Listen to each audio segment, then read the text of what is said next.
Welcome back to the channel, welcome to new blog. তো আজকে হচ্ছে 21 সেপ্টেম্বর আর আজকে হচ্ছে বুজুনের বার্থডে। আর যদিও বার্থডেতে সকাল থেকে আমরা যাচ্ছি না, কারণ মার শরীর একদম ভালো নেই। আর মা সেরকম যে বিশাল কিছু আয়োজন করতে পারবে তাও না। আর মার একটু মনটাও খারাপ, কারণ বুজুন কদিন বাদে চলে যাবে ব্যাঙ্গালোর। তো তখন তো আর রোজ রোজ আসতেও পারবে না, বছরে হয়তো 1-2 বার আসবে, কি তার বেশি হতে পারে।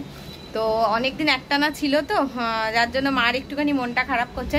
আর সন্ধেবেলা না আমার একটু কেনাকাটিও আছে, সেই কেনাকাটির জন্য আমাদেরকে একটু গোড়াবাজার যেতে হবে, আমাকে আর সুকৃতকে। তো সেই সব করে তারপরে যাবো বাড়িতে। আর এদিকে সুকৃত গেছে একটু চিকেন আনতে, সো আজকে একটুখানি বানাবো হচ্ছে চিকেন পোলাও। তো অনেক দিন ধরে সুকৃত বলছিল ভালো মন্দ কিছু একটুখানি খাবে, আমি তো ছিলামও না। তো ভাবলাম আজকে প্রথমে ভাবলাম চিকেন কষা করবো, তারপর না চিকেন পোলাওই বানাই। অনেকদিন চিকেন পোলাও বানানোও হয় না, খাওয়াও হয় না। তো এইদিকে তো ঝিনুক দস্যিপনা যা করছে, মানে পাগল বানিয়ে দেওয়ার জোগাড়। কি হয়েছে মা, কি হয়েছে, কি করছো তুমি? জাম্পিং জাম্পিং করছো? কি রোদ দেখ মা, রোদ উঠেছে, জামা কাপড় মেলে দিতে হবে, জামা কাপড় শুকিয়ে নিতে হবে, কি বলো? তাই তো? ওগুলো হাত দেয় না, ওগুলো হাত দেয় না, ওগুলো হাত দেয় না, ওগুলো সব তুলে দেবো আমি, ওগুলো সব আমি তুলে দেবো মা। শোনা মা, শোনা মা, সারাক্ষণ একটা দুষ্টু দুষ্টু ভাব, সারাক্ষণ। এগুলো এখন ধরো না, এগুলো ধরো না, আমি তুলে দেবো।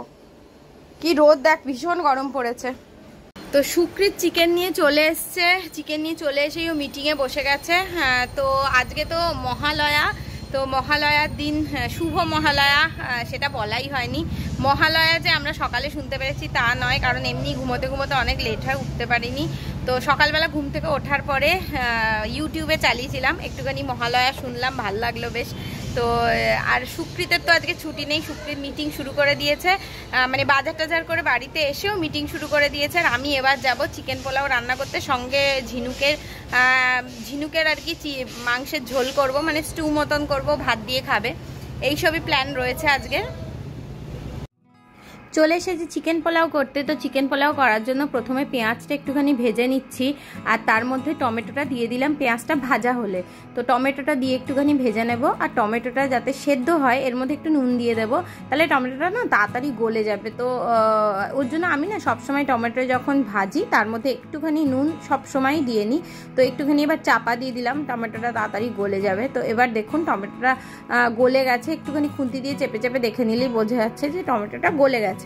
তো টমেটোটা গলে গেলে এর মধ্যে আমি দিয়ে দিচ্ছি আদা রসুন কাঁচা লঙ্কার পেস্ট। আদা রসুন কাঁচা লঙ্কার পেস্টটা দিয়ে খুব ভালো করে কষিয়ে নেব আমি এই যে মশলাটা আমি তৈরি করছি। মশলাটা কষাতে কষাতে এর মধ্যে আমি কিছু ড্রাই স্পাইসেস দিয়ে নিচ্ছি, যেমন জিরে গুঁড়ো, ধনে গুঁড়ো, একটু কাশ্মীরি লঙ্কা গুঁড়ো, হলুদ গুঁড়ো, এই জিনিসগুলো দিয়ে না খুব ভালো করে কষিয়ে নেব। তো কষাতে কষাতে এই মশলাগুলো দিয়ে দিলে মানে টেস্টটা খুব ভালোভাবে এনহ্যান্স হয়ে যায়। তো এরপর আমি চিকেনটা দিয়ে দিচ্ছি। চিকেনটাতে আমি হলুদ দিয়ে ম্যারিনেট করে রেখেছিলাম, নুন কিন্তু আমি দিইনি, কারণ চিকেনে আগে থেকে নুন দিলেই না চিকেন থেকে জল ছেড়ে যায়, তখন ভালো করে একদম কষানো যায় না, কষানোর আগেই সেদ্ধ হয়ে যায়। তার জন্য আমি সবসময় চিকেনে শুধু হলুদ দিয়ে ম্যারিনেট করি, নুনটা পরে দিই। তো চিকেনটা দিয়ে এবার খুব ভালো করে কষিয়ে নেব।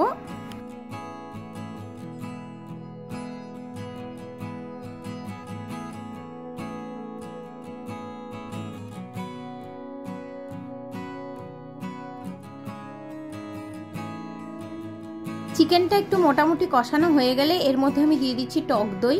তো টক দইটা আমি ফেটিয়ে দিচ্ছি না, যতটা শর্টে কাজ সারা যায় আর কি। টক দইটা আমি ডাইরেক্টই দিয়ে দিলাম এভাবে, আর টক দইটা দিয়ে আরও ভালো করে কষাবো। তো টক দই দিলে না খুব সুন্দর একটা টেস্ট হয় আর খুব সুন্দর তেল ছাড়ে। তো টক দই দিয়ে কষানোর পরে আমি এর মধ্যে দিয়ে দিচ্ছি আলু, মানে এই আলুটা আমি কেটে আগে থেকে ভেজে রেখেছিলাম। আমার না চিকেন পোলাওয়ে বা বিরিয়ানিতে যে কোনো কিছুতেই আলু খেতে ভীষণ ভালো লাগে। তো এরপরে ভালো করে কষানো হয়ে গেলে মাংসটা আমি এর মধ্যে দিয়ে দিচ্ছি নুন। তো এবারে জল ছাড়লেও কোনো অসুবিধা নেই, কারণ চিকেনটা খুব ভালো করে মানে কষানো হয়ে গেছে। তো কষাতে কষাতেই না মোটামুটি আলুটা আমি এমন টাইমে দিয়েছি যে খুব গলেও যাবে না, আবার ঠিকঠাকভাবে সেদ্ধও হয়ে যাবে। তো মাংসটা দেখুন খুব ভালো করে আমি কষিয়ে নিয়েছি। আর এবার আমি একটুখানি চাপা দিয়ে দিচ্ছি যাতে নুনের টেস্টটা খুব ভালো করে ভেতরে ঢুকে যায়। নুনটা দিয়েছিলাম বলে না এর মধ্যে জলও ছেড়েছে এবার একটু। আর সব থেকে বড় কথা, আমি এর মধ্যে না গোটা গরম মশলা দেওয়ার কথা ছিল, যেটা আমি একদম দিতে ভুলে গেছিলাম। তো কষাতে কষাতেই দিয়ে দিলাম, অসুবিধা নেই, হবে তো চিকেন পোলাও, কোনো প্রবলেম হবে না, টেস্টটা ভালোই চলে আসবে। তো এর মধ্যে দিয়ে আমি মোটামুটি ভালো করে কষিয়ে নিলাম যতটা কষানোর দরকার আছে। মাংসটা ভালোভাবে কষিয়ে নেওয়ার পরে এর মধ্যে আমি দিয়ে দিয়েছি বাসমতি রাইস, যেগুলো বিরিয়ানির বাসমতি রাইস হয় ওইগুলোই দিলে সব থেকে ভালো, তাহলে চালটা একদম গলবে না, গোটা গোটা থাকবে।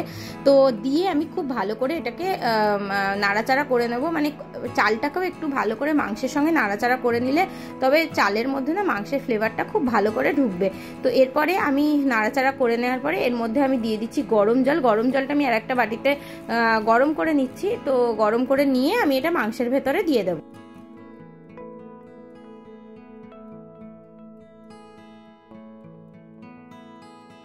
এরপরে আমি এর মধ্যে দিয়ে দিচ্ছি পরিমাণ মতো নুন, আর দিয়ে দিচ্ছি কিছুটা কুচনো ধনেপাতা। ধনেপাতা অল্পই ছিল তাই অল্প দিয়েছি, আপনারা একটু বেশি করে ধনেপাতা দেবেন, তাহলে টেস্টটা আরও ভালো হবে।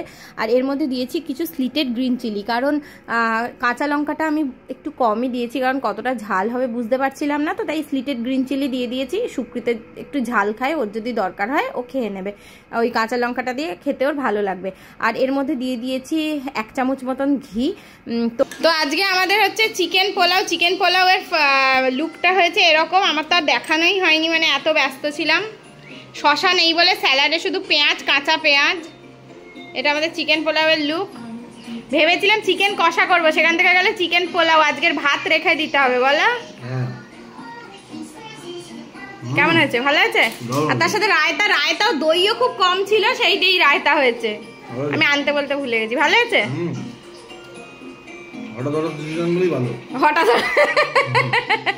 সত্যি হঠাৎ ডিসিশন নিয়েই হয়েছে, তাই না? মামা রান্না করে যায় না, বাটি আনতে গেছিস? এটা ঝাল, তুই খেতে পারবি না। হাঁপিয়ে গেছি কাজ করতে করতে আজকে আমি। মহালয়ার দিন চিকেন পোলাও, হঠাৎ ডিসিশন। সত্যি ভালো হয়েছে গো। ভালো হয়েছে তো, মশলাটা পুরো মিশেছে ভালো করে। ভালো হয়েছে, অবশ্য ভালো হয়েছে। রাবড়ি বলছি, রায়তা, তার সঙ্গে রায়তা আর চিকেন পোলাও। ভালো হয়েছে।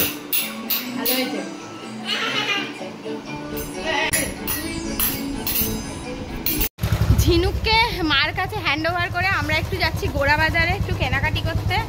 আজকে আবার বুজুনের জন্মদিনও আছে, একটুখানি টাইমে তাড়াতাড়ি চলে আসতে হবে। তো টুকির আজকে একদম যেতে চাইছিল না, কারণ আজকে ইন্ডিয়া পাকিস্তান খেলা আছে।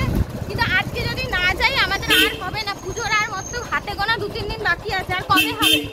আজকে আমি জোর করে নিয়ে গেছি ঝগড়া করে, কিন্তু যেহেতু আগে 2-3 দিন টুকি ক্যান্সেল করেছে, আজকেও ঝগড়াটা মানে চক্ষু লজ্জার খাতিরে ঝগড়াটাও করে উঠতে পারেনি আমার সঙ্গে। ঠিক আছে, আমরা তাড়াতাড়ি চলে আসবো, দাঁড়া 8টা থেকে মনে হয় খেলা শুরু। প্রথম বল থেকে বসে যেতে হয়, থালা বাটি নিয়ে। ওরকম করলে হবে না, সংসারে দায়িত্ব আছে, দায়িত্ব। বাবা, এটা দেশের প্রতি দায়িত্বটাকে পালন করতে হবে। এই মরেছে, দেশের প্রতি দায়িত্ব এরকম পালন হয়। হ্যাঁ, দেশকে সাপোর্ট করবো না। সাপোর্টটা আমি না দেখলেও করা যায়, তাই না?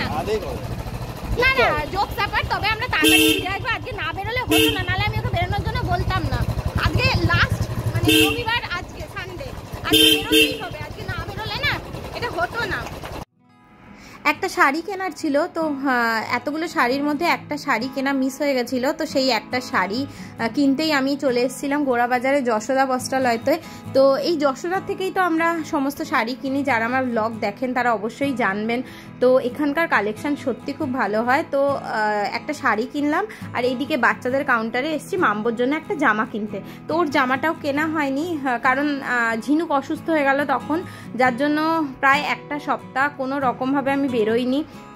তারপরে বারাসাতেও গেছিলাম, এইসব করে আর কেনাকাটি হয়নি। আর ওদেরকে বলছি, ওরা ঠিক মনের মতন দেখাতে পারছিল না প্রথমে, তারপরে ওদেরকে একটুখানি ভালো করে বললাম যে আমি কীরকম ধরনের জামা চাইছি।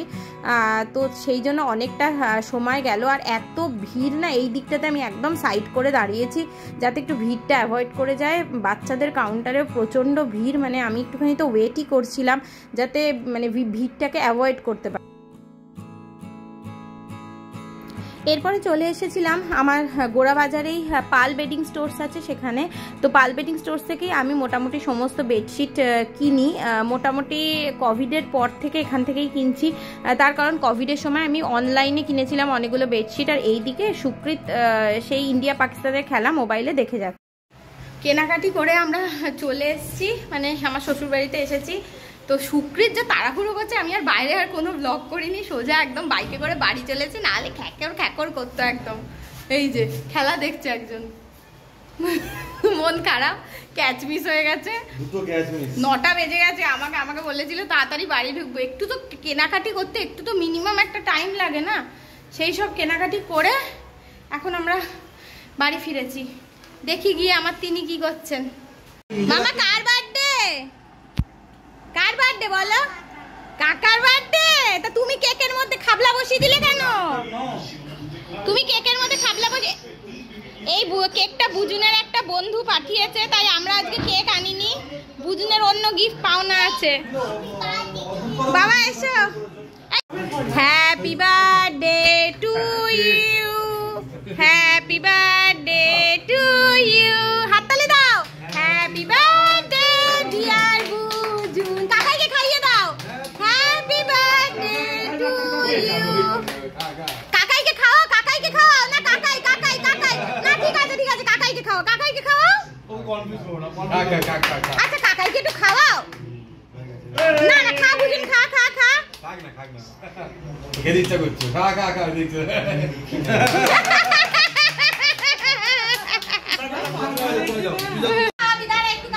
চলো কাটো একবার, আবার খাও কাকাই কাকাইকে। বাহ, তুমি খাবে একটু, দাঁড়াও।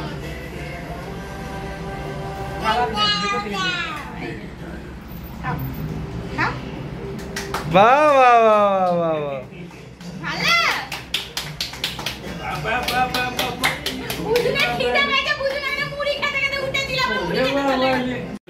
আমরা বাড়ি ফেরার থেকে এখানে এত খেলা দেখতে ব্যস্ত যে আমি আর কোনো ব্লগই করিনি। ইন্ডিয়া আলটিমেটলি জিতে গেছে।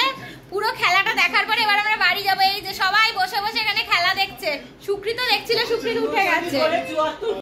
এই যে খেলার এখন আলটিমেট রেজাল্ট নিয়ে সবাই আলোচনা করছে, বসে আছে। মামা চলো এবার চলো। ও কাকাইয়ের সঙ্গে ঝামেলা করছে, দেখো ওই ক্রিমটা নিয়ে। ওইটা কাকাইয়ের ট্যাটুতে লাগানো ক্রিম, ওটা তুমি নিও না। দিস না বুঝুন, দিস না বুঝুন। ফোন টোনের হাতের থেকে সরা কিন্তু। এতে দিও না মা, ওই হাতে তুমি মুখে দেবে, এটা ঠিক না। ঠিক একটু খুঁয়ে নেই, একটু খুঁয়ে নেই। হ্যাঁ রেগে গেল। চল বাড়ি চল মা, বাড়ি চল, চল বাড়ি চল। হয়েছে, অনেক আড্ডা হয়েছে, বাড়ি চলো, আবার কালকে আসবো।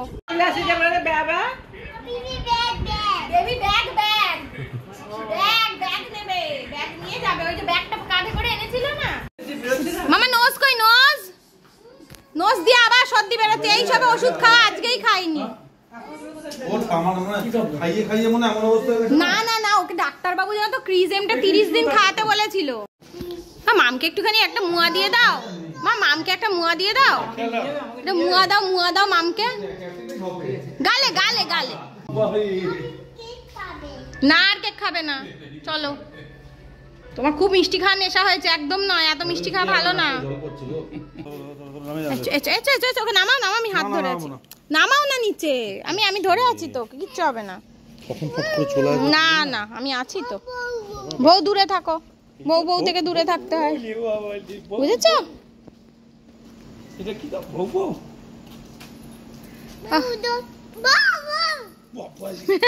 কিরম তাই কিচ্ছু হবে না, আমি আছি তো। বাবা চলে যাবে কিন্তু, বাবা চলে যাবে, বাবা চলে যাবে। আমি তাহলে চল বউয়ের কাছে দিয়ে আসি তোকে। হ্যাঁ কোলে নিয়েই উঠবো দাঁড়া। তো বাড়ি চলে এসেছি, আর বাড়ি এসে ঝিনুককে ঘুমো পাড়িয়ে দিয়েছি। তো আজকের দিনটা তো এভাবেই কাটলো। ঝিনুক মানে কাকাইয়ের বার্থডে করবে বলে মানে পাগল করে দিয়েছিল বাড়িতে। সে কেক বাবা ফ্রিজে ঢুকিয়ে দিয়েছে, কারণ ও টানাটানি করছিল বলে কেকটা ফ্রিজে ঢুকিয়ে দিয়েছে বলে ও সেই বাবার উপরে কি রেগে গেছে। মানে ও ভাবে বার্থডে মানে একটা বিশাল কিছু, কেক কাটা হবে, হাততালি হবে, হ্যাপি বার্থডে টু ইউ হবে, ওটাও ভীষণ এনজয় করে। আর এখন একটু বুঝতে শিখেছে তো এখন আরো বেশি এনজয় করে। মানে পরপর দুটো হ্যাপি বার্থডে গেল, আমার শাশুড়ি মার হ্যাপি বার্থডে গেল, বুজুনের হ্যাপি বার্থডে গেল, যার জন্য ও খুব মজায় ছিল আর কি।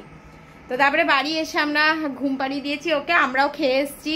আজকে মা মাটন করেছিল, মাটনের রুটি খেয়ে এসেছি, আর ঝিনুকও ভাত খেয়ে এসছে। তো বাড়িতে এসে কোনো কাজ নেই, একদম ঝিনুককে এসে বিছানা টিছানা পরিষ্কার করে ঝিনুককে ঘুম পাড়িয়ে দিয়েছে। সুকৃতকেও পাঠিয়ে দিয়েছে, আমি বললাম তুমি যাও এবার ওর কাছে, কারণ আমি একটুখানি এডিট করছিলাম, তো এডিটিংটা কমপ্লিট করলাম, এবার যাব শুতে। মানে শুলেই তো সঙ্গে সঙ্গে ঘুম আসে না, তো একটু টাইম লাগে। এই করে করেই আমার যখন ঘুম পায় তখন ঝিনুক ঘুমায় না, আর যখন মানে ঘুম পায় না তখন, যখন ঝিনুক ঘুমিয়ে যায় তখন আর আমার ঘুম আসে না। তো যাই হোক, আজকের ব্লগটা এখানেই শেষ করছি। যদি ব্লগটাতে কিছু ভালো লেগে থাকে তাহলে অবশ্যই লাইক করবেন, কমেন্ট করবেন, শেয়ার করবেন, আর চ্যানেলটাকে অবশ্যই সাবস্ক্রাইব করবেন। টাটা।